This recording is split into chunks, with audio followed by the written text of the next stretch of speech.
Petrol ధరలు నేను వాస్తవంగా 2014 రాష్ట్ర విభజనప్పటి నుంచి మన రాష్ట్రపు దరిద్రం ఏంటంటే మాటలు గొప్పలు, చేతలు మాత్రం నీచంగా ఉంటున్నాయి. ఇప్పుడు ఆనాడు పెట్రోల్ డీజిల్ ధరలు భారతదేశంలోనే అత్యధికం.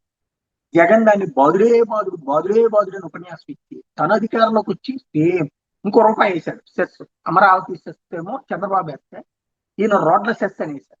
ఇప్పుడు వీళ్ళు అధికారంలోకి వచ్చి వీళ్ళు మళ్ళీ లాస్ట్ ఇయర్ చంద్రబాబు గారు బాదుడే బాదుడు అని విమర్శలు చేస్తూ వచ్చారు. ఈ బాధుడు తీశారా అంటే ఏం లేదు.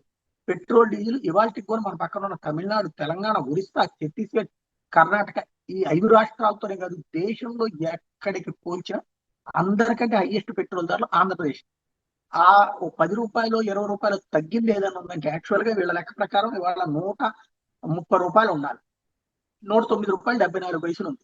అంటే రూ. 110 వేసుకోండి. ఆ రూ. 20 ఎక్కువ ఎందుకు తగ్గింది అంటే కేంద్ర ప్రభుత్వం 2 సార్లు తగ్గించడం వల్ల.